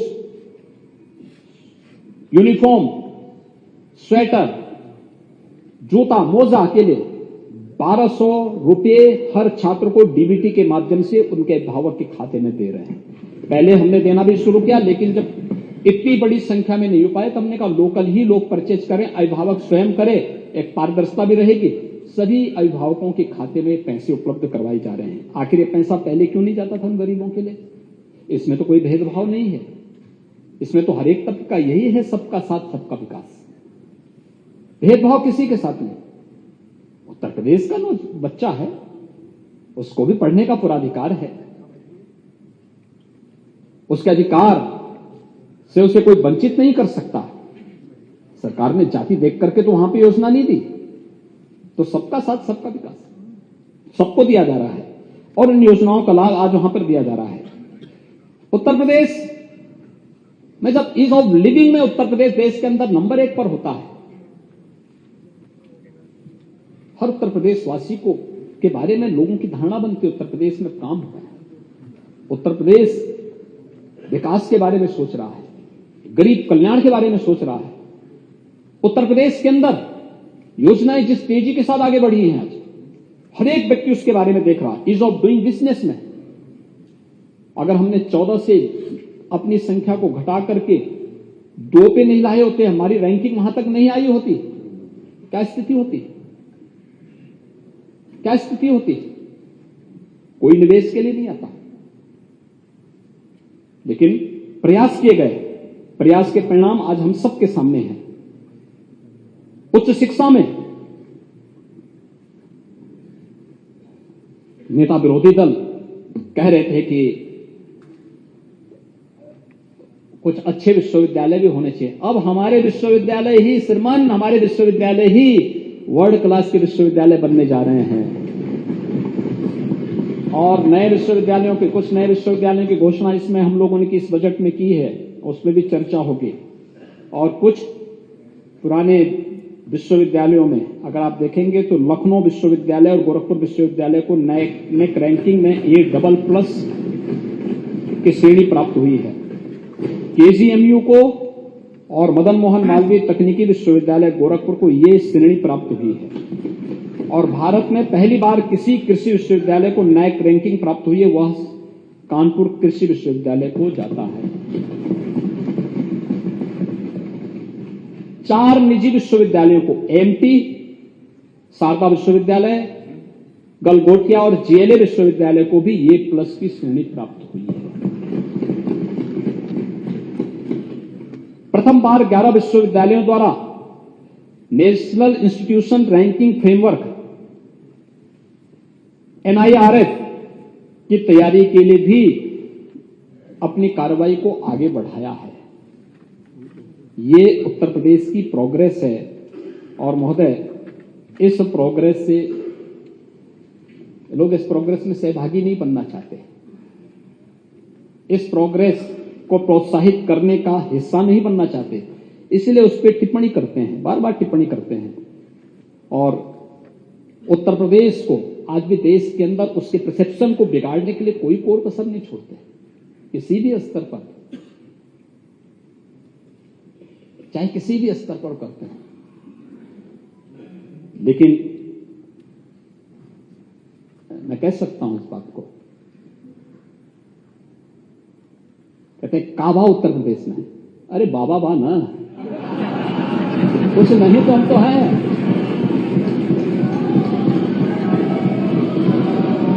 उससे भी परेशान है। परेशानी तो हर व्यक्ति की समझी जा सकती है महोदय। हेल्थ में 1 district 1 medical college, 1 district 1 medical college, आज उत्तर प्रदेश उधर जा चुका। कोई सोचता था 1947 से लेकर के 2016 तक कुल 12 गवर्नमेंट मेडिकल कॉलेज बन पाए थे यूपी के अंदर। आज उत्तर प्रदेश के अंदर 16 जनपदों को छोड़ दें तो सभी जनपदों में एक मेडिकल कॉलेज की स्थापना हो चुकी है और 16 में भी हम लोग युद्ध स्तर पर कार्यक्रम को आगे बढ़ा रहे हैं। कुछ में गवर्नमेंट देगी, कुछ में पीपीपी मोड पर हम बनाएंगे। अच्छी हेल्थ सुविधा मिलनी चाहिए, क्वालिटी हेल्थ सुविधा मिलनी चाहिए। गोरखपुर और रायबरेली एम्स आज क्रियाशील हो चुके हैं। हमारे जितने पुराने 6 मेडिकल कॉलेज बने थे, पुराने हो चुके थे। सरकारों ने पैसे देने का कई प्रयास नहीं किया। हम आभारी हैं आदरणीय प्रधानमंत्री जी के, उन्होंने सुपर स्पेशलिटी का ब्लॉक उन सभी में दिया और वे सब क्रियाशील हो चुके हैं। चाहे गोरखपुर हो, चाहे मेरठ हो, चाहे प्रयागराज हो, चाहे कानपुर हो, झांसी है, आगरा है, इन सभी में उन्हें भी क्रियाशील या तो किया जा चुका है या कोरोना कालखंड में उन्होंने बहुत अच्छा काम किया, वहां पे अच्छे परिणाम आए। डिस्ट्रिक्ट स्तर पर, जिले स्तर पर जो हमारे जिला चिकित्सालय थे, उनकी स्ट्रेंथनिंग का कार्य हो रहा है। 2017 में जब हम लोग आए थे, 2020 में जब कोरोना आया था, उस समय तक 36 जिले ऐसे थे जहां पे आईसीयू की सुविधा या वेंटिलेटर एक भी नहीं था। आज हम कह सकते हैं हर जिले में आईसीयू की सुविधा है, मैन पावर उपलब्ध करवाए जा रहे हैं, हर प्रकार की सुविधाओं से युक्त किया जा रहा है। धीरे धीरे करके इसकी स्ट्रेंथनिंग होगी। जहां पर अभी भी मैन पावर का अभाव दिखता है, वहां पे टेली कंसल्टेशन की सुविधा के साथ, मेडिकल टेली कंसल्टेशन के साथ हम जोड़ने की कार्रवाई को आगे बढ़ा रहे हैं। लेकिन इसके परिणाम भी सामने आए। मिशन इंद्रधनुष में जो 7 प्रकार की विभिन्न प्रकार की बीमारी है, उनसे संबंधित जो टीकाकरण के कार्यक्रम होने हैं, अगर इसमें देखेंगे तो उत्तर प्रदेश में यहां पर 4 अभियान 3 चरणों में चले। 7 मार्च, 4 अप्रैल, 2 मई आदि के अलग अलग अभियानों में चले हैं, जिसमें 36,82,000 बच्चों को और 10,31,000 गर्भवती माताओं को टीकाकरण से आच्छादित किया गया। इस अभियान में 0 से 2 वर्ष तक के बच्चों को बीसीजी, ओपीपी,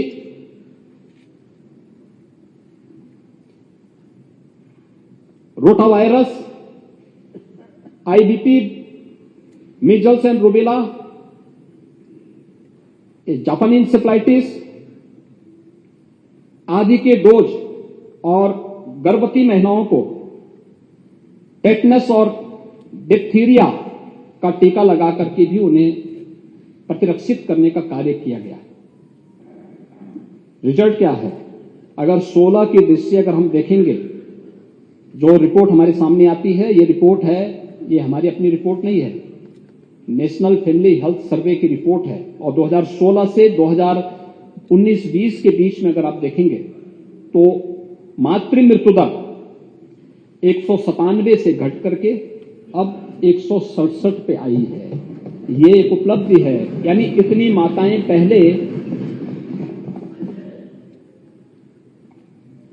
उस दौरान मृत्यु के शिकार होती थी।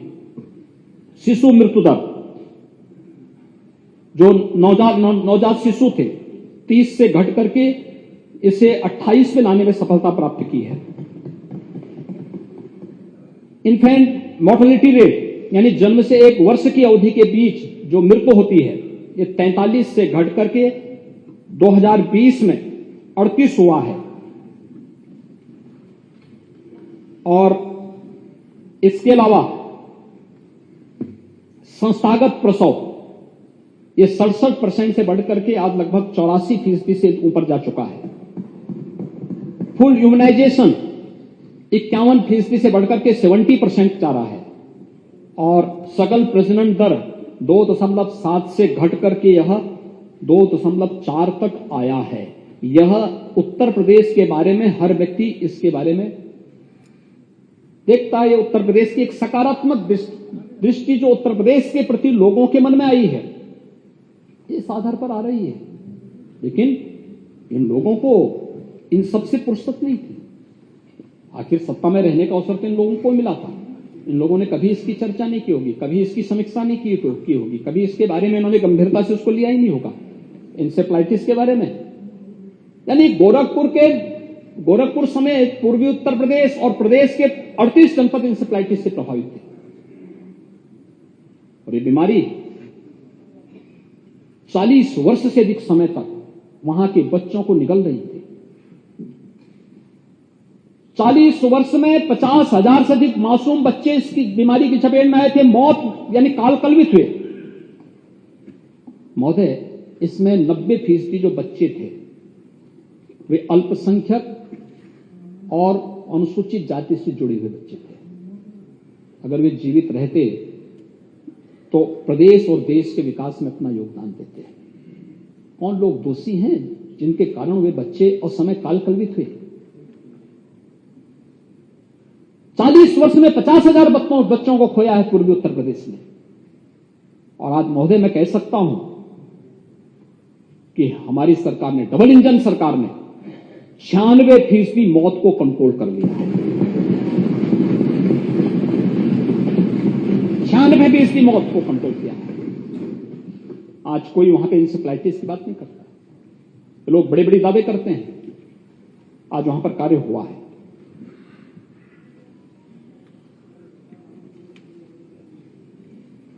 उत्तर प्रदेश के अंदर जो आज G20 से संबंधित, उसके लिए भी हम आभारी हैं आदरणीय प्रधानमंत्री जी के, कि 11 से 12 मीटिंग उत्तर प्रदेश के अंदर होने जा रही है, जिनमें से 2 संपन्न हो चुकी है, आगरा और लखनऊ। मैं धन्यवाद दूंगा आगरा और लखनऊ वासियों को, जहां पर हर एक व्यक्ति ने, हर एक वासी ने उत्तर प्रदेश के अंदर होने वाले किसी भी इवेंट के साथ जुड़ना। ये G20 दुनिया के 20वें बड़े देश हैं, जिनमें दुनिया की 65% आबादी निवास करती है। 75% ट्रेड पर जिनका अधिकार है, 85% जीडीपी पर जिन देशों का अधिकार है, और दुनिया के 90% पेटेंट और इनोवेशन पर जिनका अधिकार है, उन 20 बड़े देशों का समूह है G20। अमृत काल के प्रथम वर्ष में प्रधानमंत्री मोदी जी के नेतृत्व में भारत इसकी अध्यक्षता कर रहा है। प्रत्येक भारतवासी के लिए गौरव की बात है। और उससे संबंधित बैठक उत्तर प्रदेश के अंदर भी हो रही है। अच्छा होता हमारे विपक्ष के साथी भी विदेशों से आने वाले मेहमानों के स्वागत के लिए सामने आते, कितना अच्छा संदेश आता। हमारी राजनीति आमने सामने होती नहीं, हमको आमंत्रित किए थे, हम आमंत्रित करते हैं, आमंत्रण भेजते हैं। नहीं, मैं तो विदेश में भेजना चाहता हूं, सबको भेजा कर हम देखेंगे, जरूर देखेंगे। अच्छा है, आपने बता दिया है, अगली बैठकें होंगी हम उसमें बुलाएंगे। अब चाचा नहीं, चाचा के पूरे समूह को बुला देंगे, हैं? लेकिन देखिए, चाचा को रहना अकेले ही है, अंततः रहना। अरे मैं बोल रहा हूं ना, आप इधर उधर मत झांका करिए। आप जब पांच झांक करते ना, वहीं पे धोखा खा जाते हैं। आपको सीधे चलना चाहिए जैसे आप पहले चलते थे, जिसके लिए आप जाने जाते थे, उसी तर्ज पर आपको चलना चाहिए एकदम। और आप नहीं, मैं उस पर भी आऊंगा, चलिए उसको भी बता देता हूं। महोदय, आगरा में और लखनऊ में अतिथि देवो भव का जिस अद्भुत मिसाल को प्रस्तुत किया गया, वो अद्भुत था। हर डेलीगेट प्रसन्न था, अभिभूत था, एक संदेश लेके गया भारत की और उत्तर प्रदेश की सामर्थ्य को लेकर के। उत्तर प्रदेश और देश ने कैसे कोरोना जैसी महामारी के बावजूद अपनी इकोनॉमी को आगे बढ़ाया है, कैसे भारत आगे बढ़ रहा है, और उत्तर प्रदेश देश की सबसे बड़ी आबादी का राज्य, उसके बारे में जो धारणाएं थी, वो लोग हर व्यक्ति अभिभूत था। हमारे पास अवसर होते हैं। लखनऊ में जो समिट हुआ था, 20 G20 के देश थे, 9 मित्र देशों के भी प्रतिनिधि आए थे, और 7 अन्य संगठनों के भी, अन्य देशों के संगठन के भी प्रतिनिधि आए थे। हर व्यक्ति अभिभूत था, प्रसन्न था। अलग अलग क्षेत्रों में उन्होंने विजिट भी किया, देखा, अपनी आंखों से देखा, विकास की यात्रा को देखा। बाहर का व्यक्ति कह रहा अच्छा हो रहा है, हमारे विपक्ष के साथी कहते हैं कुछ नहीं हो रहा है। उनको बोलने में भी संकोच आता है, और निवेश कुंभ के लिए ही आ गए होते हैं। निवेश कुंभ में तो हमारे 10 पार्टनर कंट्री भी थे, Netherlands, Denmark, Singapore, Japan, Korea, Australia, Italy, UAE, UK, Mauritius, ये सभी थे। 40 देशों ने सहभागिता की। निवेश कुंभ, निवेश तो प्रदेश के लिए हो रहा है ना, केवल बीजेपी के लिए, केवल अपना दल के लिए, केवल निषाद पार्टी के लिए थोड़े हो रहा है। ये तो उत्तर प्रदेश के लिए निवेश हो रहा है। कितना अच्छा होता विपक्ष के साथी भी आते, अरे साहब ये उत्तर प्रदेश के लिए हो रहा है, हम भी सहभागी बनेंगे। लेकिन विकास का एजेंडा हो तब ना, विकास का एजेंडा नहीं। और इसमें जो कार्यक्रम हुए, हर व्यक्ति अभिभूत था। आभारी हैं आदरणीय प्रधानमंत्री जी के, महामहिम राष्ट्रपति जी के, 17 केंद्रीय मंत्रियों ने, 5 राजदूतों ने, 4 देशों के मंत्रियों ने, और 25,000 से अधिक डेलीगेट्स इस पूरे अभियान के साथ जोड़ करके सफलता की एक नई ऊंचाई तक पहुंचाए। और तब जाकर के लगभग 35 लाख करोड़ रुपए के प्रस्ताव उत्तर प्रदेश को प्राप्त हुए। उसके लिए प्रारंभ, उसके लिए कार्य किए गए।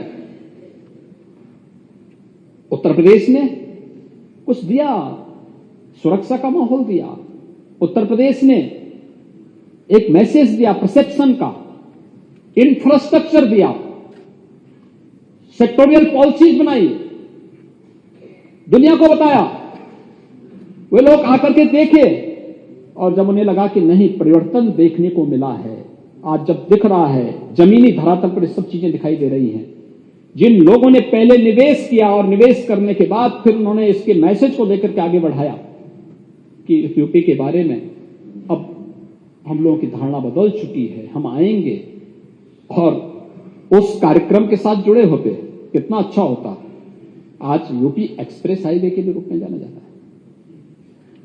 पूर्वांचल एक्सप्रेसवे पूर्वी उत्तर प्रदेश को जोड़ रहा है, बुंदेलखंड एक्सप्रेसवे बुंदेलखंड को जोड़ रहा है, गंगा एक्सप्रेसवे पश्चिमी उत्तर प्रदेश को मध्य उत्तर प्रदेश और पूर्वी उत्तर प्रदेश को जोड़ रहा है।